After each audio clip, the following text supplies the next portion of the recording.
Muito bem, nós estamos aqui com uma pessoa que acabou sendo condenada em primeira instância pelo fato de ter mantido relações sexuais com mulheres e transmitido o vírus HIV para estas, né?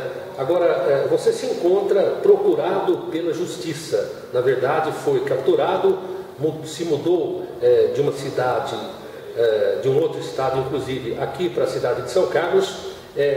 Como é que você vê uma situação como essa, você transmitindo esse vírus para essas mulheres a qual você se relacionou? Em que situação você manteve essa relação, sabendo já que você era portador do vírus HIV? Em nenhum momento eu transmiti essa doença ou esse vírus tendo consciência, né? O que aconteceu foi que, se isso aconteceu, né, provavelmente aconteceu mesmo, eu não tinha feito exames, eu não sabia da minha condição de soro positivo. Agora, quando é que você tomou conhecimento que você era soro positivo? Foi no ano de 2010, mais ou menos. Eu teria que ver documentação, exames, para dizer com certeza o dia e o mês. E você tem uma noção de que forma você acabou adquirindo esse vírus HIV? Eu adquiri de uma mulher porque eu sou heterossexual. Certo. Então quer dizer que, no caso, esse fato teria ocorrido em outro estado, é isso? Não, isso ocorreu aqui em São Carlos, com um caso que eu tive. Só que, né, posteriormente eu passei num concurso público e fui para outra cidade, né, e lá é que eu via saber dessa condição. Só que eu já estava tendo alguns problemas de saúde que eu comecei a investigar. E isso me levou a uma situação em que eu me descobri soro positivo num determinado momento de 2010.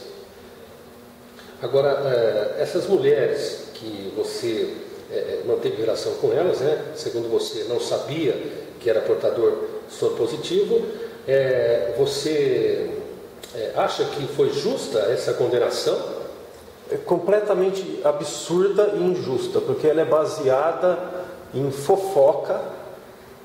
Porque eu estava deixando uma moça que eu não queria namorar com ela, e ela espalhou essa situação, inclusive dentro da minha igreja, né, para os meus amigos, e todo mundo começou a me condenar moralmente pelo simples fato de ser portador, independentemente se eu tive intenção ou não, né? Só o fato de ser portador você já é condenado. Certo. Agora, se você soubesse que tinha essa doença, infelizmente, você agiria da mesma forma, mantendo relação sexual sem tomar as devidas precauções para preservar, evidente, essas pessoas ou não? Eu agiria da maneira como eu agi, né? A partir do momento que eu fiquei sabendo que era soro positivo, eu não mantive relações sem preservativo ou mesmo sem comunicar a pessoa. E, na verdade, eu passei a conhecer grupo de pessoas também soropositivas, onde, inclusive, hoje sou casado, né, com uma moça soropositiva e que também, naturalmente, eu a conheci já soropositiva. Certo. Quer dizer, como é que é conviver com uma doença como essa, moço? Se você subtrai, né, vamos dizer assim, a questão do julgamento social, do julgamento moral e da própria culpabilização, né, da própria autoculpa, né, e em síntese, se você subtrai o estigma, né, da sociedade,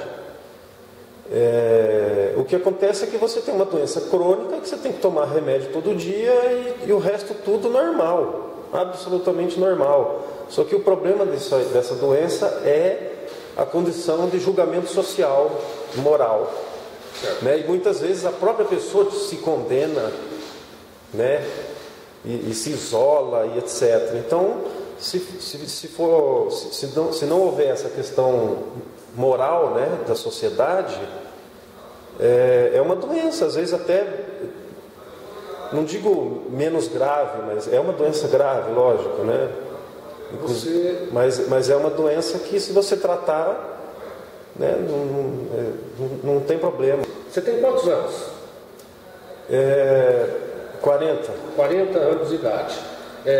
O que você tem a dizer a todas essas mulheres que você acabou contaminando elas com o soro positivo, com o HIV? Que recado você dá a essas pessoas?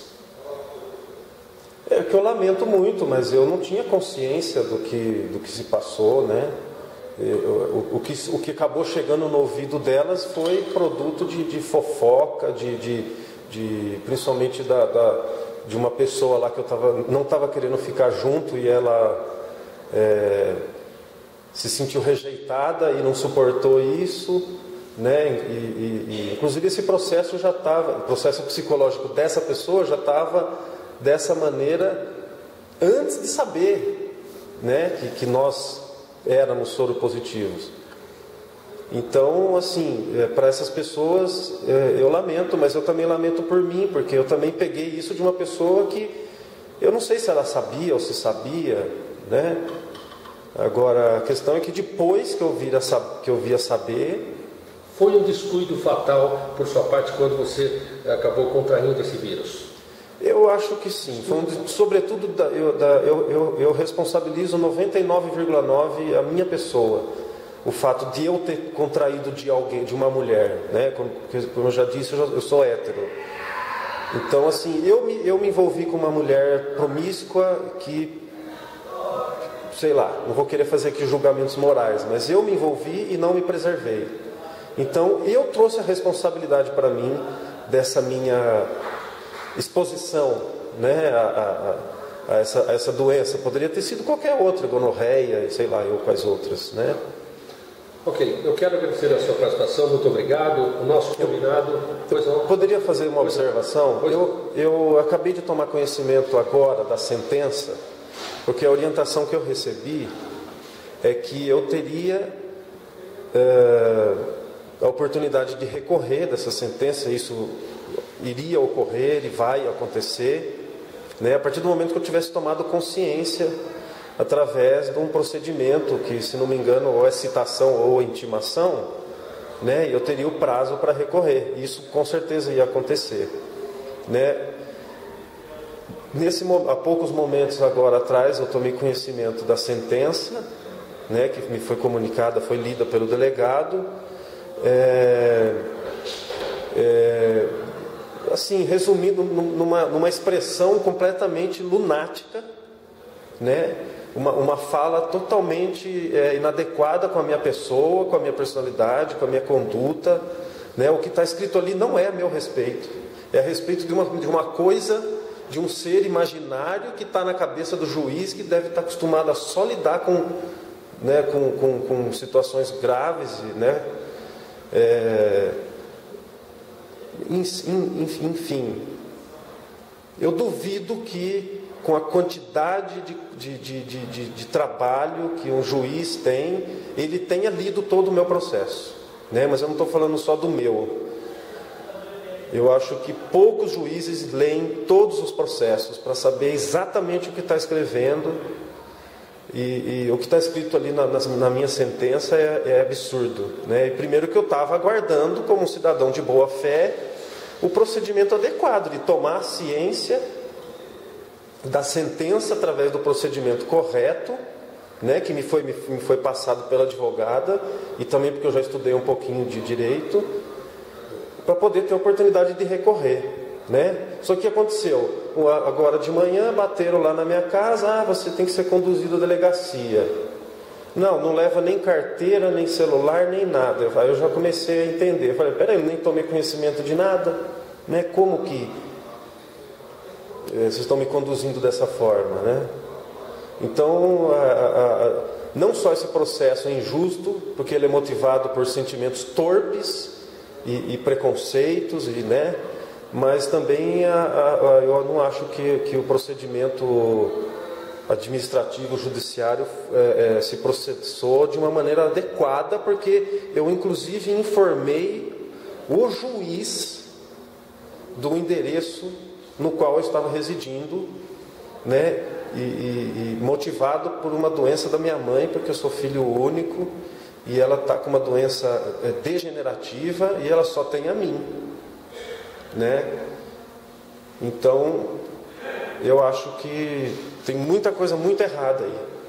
Okay. Está cheio de bandido muito perigoso por aí. Por que não senta para conversar comigo? Por que esse juiz não senta para conversar comigo? Olha no meu olho e escuta a minha história. Ok. Você autoriza a veiculação desta sua entrevista para o site www.comandovp.com.br na íntegra?